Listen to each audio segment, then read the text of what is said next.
राम सीता के वियोग में व्याकुल थे, पत्नी के वियोग में पति व्याकुल थे, लक्ष्मण भी व्याकुल थे अपने भाभी माता के वियोग में। कहते हे खग हे मृग मधुकर श्रेणी तुम देखा सीता मृग नेनी। राम अपने पत्नी के लिए इतना व्याकुल हैं कि धरती से पूछते हैं कि आप देखे हैं मेरे पत्नी को, गाछ से पूछते हैं, पात से पूछते हैं, पर्वत पहाड़ से पूछते हैं, इतना व्याकुल हो गए। लोग हंसते हैं, देखिए पत्नी के खातिर इतना व्याकुल हो गए कि पत्ता पत्ता से पूछते हैं, ऐसा भी लोग होता है। उसी दरमियान में उसकी मित्रता हो गई सुग्रीव से, और सुग्रीव से भेंट हुआ तो राम को पता चला जैसे मेरी पत्नी मेरे पास नहीं है उसी तरह इसकी भी पत्नी इसके पास नहीं है। इसको लगा कि दोनों एक ही जात के आदमी है।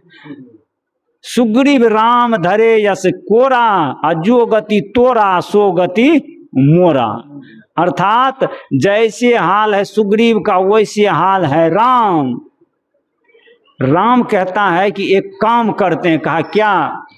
जैसे हाल सुग्रीव का वैसे हाल है राम, और दोनों मिलकर के करते हैं एक काम। कहा क्या काम? दोनों मिलकर के करेंगे दोस्ती और कभी नहीं करेंगे कुश्ती। कहा दोस्ती का मतलब? कहा कि हम भी तुम्हारे पत्नी को खोज देंगे और तुम भी हमारे पत्नी को खोज देना। अकेला काम होता है, दोनों आदमी मिल जाएंगे तो काम होगा। आपका मदद हम करेंगे, हमारा मदद आप करिएगा। मकई रोपने में, धान रोपने में पैसा लगाते हैं ना, आप दूसरे का रोप देते हैं, फिर वो दूसरा आदमी आपका रोप देता है। मतलब अकेला नहीं होगा तो दो चार आदमी मिल के रोप लेते हैं, फिर बार बार से बारी बारी से उनका भी आप लोग काम कर देते हैं। वैसे ही राम और सुग्रीव मिलकर के पैंचा लगाया। कहा कि पहले आपकी पत्नी हम खोज देंगे और फिर आप मेरे पत्नी को खोज दीजिएगा। सुग्रीव कहा कि पहले मेरी पत्नी खोज दीजिए, हमको विश्वास नहीं है कि बाद में मेरा आप काम करिएगा। राम ने क्रिया खाया कि जे न मीत दुख हुई है दुखारी, तीन ही बिलोकत पातक भारी। जिससे दोस्ती करिएगा तो दोस्ती का निर्वाह करना चाहिए, बेईमानी नहीं होना चाहिए दोस्ती में। खपटी मीत न कीजिए पेट पैस बात ले, आगे धक्का दे के पीछे गोता दे। नहीं, मित्रता होनी चाहिए तो एक नंबर की होनी चाहिए। राम कहता है जे न मीत दुख होई है दुखारी, तीन ही बिलोकत पातक भारी। जो मित्र के दुख को दुख नहीं समझेगा उसको पाप लिखेगा। सुग्रीव कहता है आप मेरे दुख में साथ दीजिएगा? कहा हाँ देंगे। कहा मेरा भाई बाली ने मेरे पत्नी का हरण किया है। कहा आप बाली से लड़िए, हम आपको साथ देंगे, बाली को मार देंगे और फिर तुम्हारी पत्नी तुम्हारे पास कर देंगे, फिर आप मेरे पत्नी का पता लगाइएगा। सुग्रीव कहते हैं बड़ी अच्छी बात है प्रभु, हम आपका काम करेंगे, आप मेरा काम करेंगे, दोनों दोस्ती कर लिया, क्रिया खा लिया, एक दूसरे के दुख में साथ देंगे। सुग्रीव को भेज दिया बाली से लड़ने के लिए कि तुम लड़ने के लिए जाओ, हम जाएंगे पीछे से आपको मदद करने के लिए। सुग्रीव बाली में लड़ने लगा, राम गया था पीछे से मदद करने के लिए। सो राम को पता नहीं चला कि कौन है बाली कौन सुग्रीव, दोनों को पहचानने में कंफ्यूज हो गया, नहीं पहचान सका। राम मन ही मन कह रहा है कि सुग्रीव मैं कैसे पहचानूं तुझको, और दोनों भाई एक साथ लगे मुझको। दोनों भाई तो एक ही जैसा है, दोनों बंदर है, दोनों लंबा चौड़ा बराबर है, मोटा ताजा बराबर है, काला गोर बराबर है, सब रंग रूप ढांचा एक ही जैसा है। तो बताओ किसको मारें किसको छोड़ें?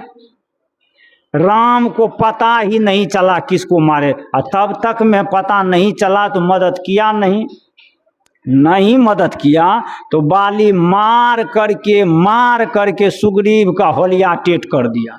राम मदद नहीं किया, मुंह कान फुला करके कदीमा के जैसे कर दिया।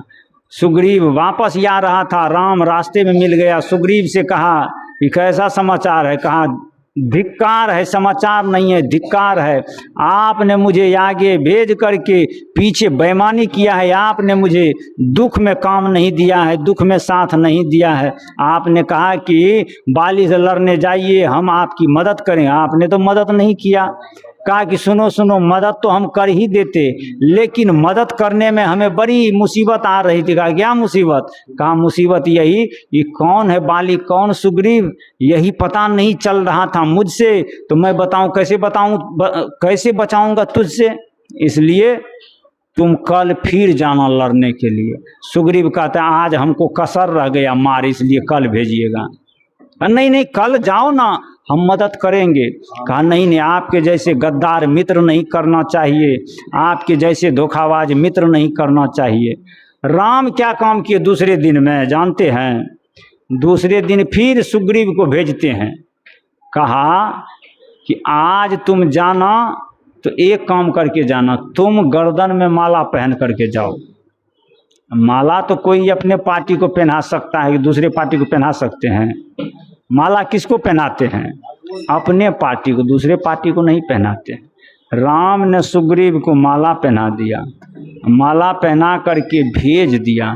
भेजने के बाद तब राम ने क्या काम किया, सुग्रीव को पहचान लिया कि माला वाला पार्टी मेरा है और बिना माला वाला पार्टी विरोधी का है। उसके बाद राम ने बाली को सीधे सीध बाण मार दिया।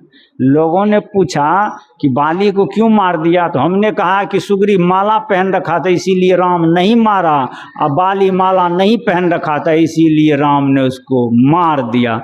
तब जाकर के सत्संग में जितने बिना बिना माला वाले बैठे थे उठ करके जाने लगे। हमने कहा क्या हुआ? कल के माला वाला आदमी को नहीं मारेंगे और बिना माला वाला को भगवान मार ही देंगे, तो यहाँ कौन ठिकाना है? भागने लगे। नहीं बैठो बैठो बैठो, अरे डर है तो तुम भी माला पहन लो।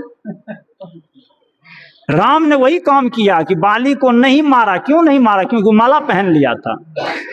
सही, सुग्रीव को नहीं मारा क्यों? क्योंकि माला पहन लिया था। बाली को मार दिया क्यों? क्योंकि माला नहीं पहन लिया था।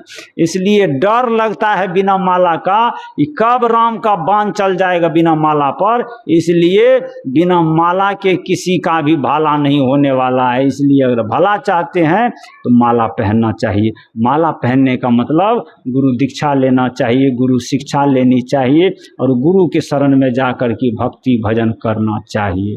भाई बहुत कहना अच्छा बात नहीं, आप लोग तो बहुत समझदार हैं। मैं तो यही बात कहूँगा कि आप जितने सुनते हैं उतने ही अपने जीवन में उतारिए, तो यही बहुत हो गया। कबीर साहब ने कहा आधी साखी शिव खरी जो निर्वारी जाए, क्या पंडित की पोथिया रात दिन मिल गए।